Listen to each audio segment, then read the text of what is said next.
Podem se sentar.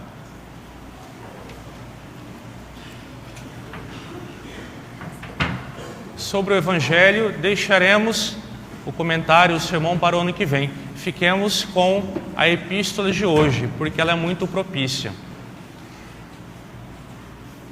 Quando nossos pais, primeiros pais, pecaram, um veneno foi inoculado em nós. Nós temos 7 pecados, aliás, dos quais 2 São Paulo nos fala. Mas temos 7 pecados que são capitais. São pecados que são cabeças de outros pecados. Deles saem de mano outros pecados. E São Paulo, ele nos fala de 2 pecados na primeira leitura, que é a vanglória e a inveja. Quando São Paulo ele nos fala da vanglória e da inveja, ele está falando, sobretudo, da vanglória, desse pecado que os teólogos chamam de soberba ou de orgulho. A vanglória é esse pecado que faz sair dele uma porção imensa de outros pecados. A vanglória é uma glória vazia, é uma glória que não é minha, que não me pertence, é uma glória vã. É como se eu me enchesse, como se eu fosse, imaginem crianças, um sapo, que fica com um papo bem grande, né? É como se eu enchesse, mas de quê? De ar. Um balão que enche de ar. Mas se vamos lá e furamos aquele sapo, aquele balão de ar, que temos? Nada, exceto ar. Não tem conteúdo. É a vanglória, é a soberba. Estamos acostumados a achar que os maiores pecados são aqueles pecados que nos emporcalham. E sim, são grandes, porque são mortais, pecados mortais. Aqueles que nos jogam na lama, que nos emporcalham, são os pecados carnais. Pensa na luxúria, pensemos na gula, pensemos na preguiça. Pecados que podem facilmente ser mortais. Mas se tem um pecado, 2 pecados ou mais, que nos assemelha ao diabo, é justamente a vanglória. O diabo, ele não pecou por comer muito. O pecado do diabo não foi por luxúria. O pecado do diabo não foi por preguiça. O pecado do diabo não foi por avareza, mas foi por inveja, foi por vaidade, foi por vanglória, orgulho, soberba. Ele quis ocupar o lugar de Deus. São pecados espirituais. E a vanglória, de maneira especial, é aquele verme que corrompe até a obra mais bondosa que alguém pode ter. Eu vou dar uma esmola, mas se eu tenho a vanglória, se eu tenho a vaidade ali dentro, um orgulho, eu quero dar uma glória a mim mesmo, aquela obra boa é corrompida. Se eu vou rezar é bom, excelente. Mas se eu entro na igreja e começo a olhar, bom, tem gente atrás me olhando, vou mostrar que eu sou piedoso. Vanglória, orgulho, o soberbo. É uma glória vazia, queremos roubar a glória de Deus, que não é nossa. Queremos fazer obras e atribuir a nós mesmos, quando tudo vem de Deus. O problema é que quando nós evoluímos no pecado da vanglória, orgulho, nós começamos a flertar com as filhas da vanglória, outros pecados. A jactância, aquele que, quando a vanglória está tão vestido de orgulho, de amor próprio, que ele começa a ser um jactante. Ele começa a mostrar, ele precisa mostrar que ele é bom, que ela é boa, que é virtuoso, que é isso, que é aquilo. A pessoa ela começa a ficar engraçada, porque ela cai no ridículo. Aquele que tem a jactância, ele começa a ser uma caricatura. Talvez na história da nossa vida a gente tope com alguém que seja tão orgulhoso, tão soberbo que ela fica engraçado, fica caricato, fica ridículo. Como que ele se adora? Como que ele adora seu próprio, se comete uma idolatria, coloca no lugar de Deus a si mesmo? Quando não é a jactância, querer se atirar, temos então a hipocrisia. Quando nós colocamos uma máscara e começamos a atuar igual um ator. Hipocrisia vem daqueles atores gregos que ao interpretar um personagem, simulavam a vida de outra pessoa, colocavam uma máscara e agiam em nome de outra pessoa, um hipócrita. E queremos nos apresentar diante do nosso próximo ou diante de Deus com esta máscara da hipocrisia.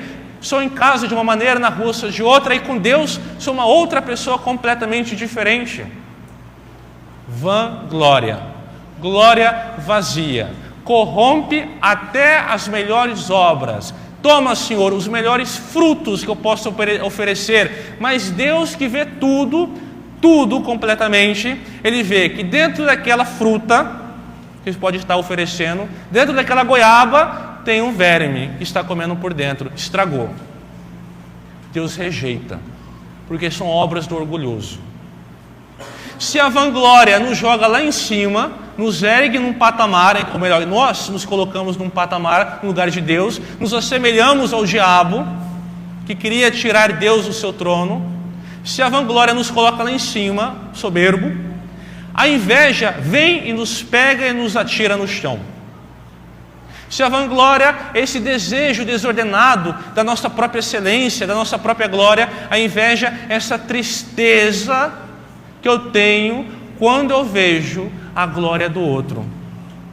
É uma tristeza de ver a glória do outro, ou então a alegria de ver a tristeza do próximo, de ver a derrota do próximo. A inveja, quando bate, é porque nós sentimos que, alguém está sendo maior do que eu. Quando nossa autoestima, a nossa alta glória, a nossa própria glória está sendo esmagada, eu fico triste, fico humilhado, humilha o meu ego, pisou em mim, sinto a inveja e fico triste. E a inveja tem também os seus frutos, tem os seus frutos podres, seus filhos e filhas. Primeiro, talvez, podemos dizer o mais claro dele, da inveja, é o ódio. O ódio àquele que tem algo que eu não tenho. Eu não tenho isso, aquele outro tem, fico com inveja. A alegria de ver a conquista do outro, o outro prosperando em algum sentido, espiritual, financeiro, em algum sentido, eu fico triste. As desobediências, as murmurações, todos são frutos da inveja.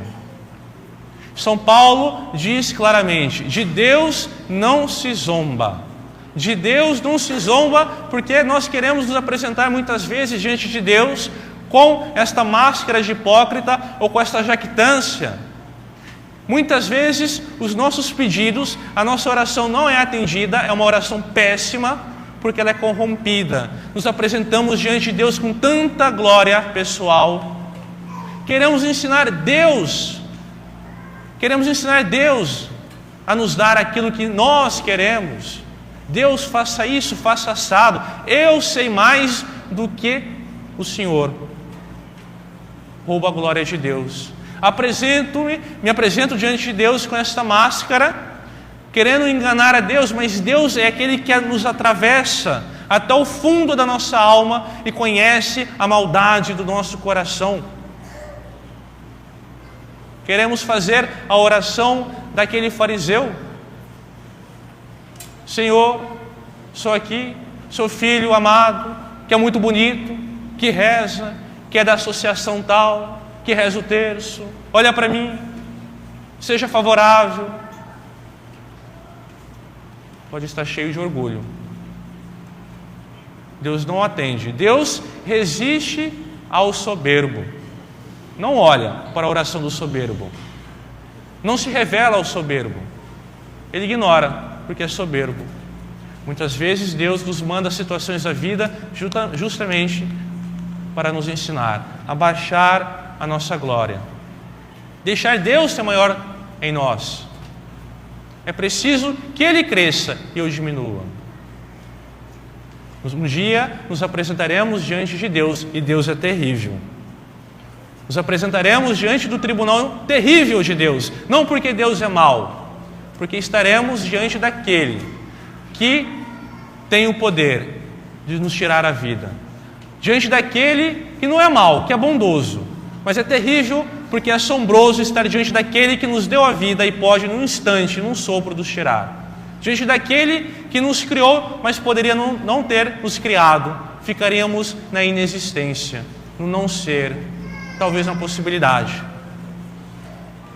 Será terrível um dia nos apresentar diante de Deus. Se um dia Deus nos chamar, vai chegar o dia, nos apresentemos com humildade. Com humildade. Nessa terra, viver com humildade. A humildade é a virtude que pisa na soberba. Nossa Senhora pisou na serpente. É a humildade. Contra a inveja, em vez de ter inveja, tenha santas emulações.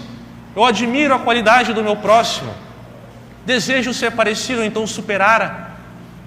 Porque ele é bom, ele é virtuoso. Que bom que ele é assim. Que bom que ele tem isso. Se Deus me permitir, quero também um dia ser assim. Quero talvez ultrapassar, em crescer mais em santidade, na vida espiritual com o meu irmão, que ele também se salve, que eu me salve. É isso, a santa emulação. Um dia nos apresentaremos diante de Deus, e Deus resistirá àquele que for soberbo. Louvado seja nosso Senhor Jesus Cristo. Para sempre seja louvado. Cantemos com firmeza e convicção a nossa profissão de fé.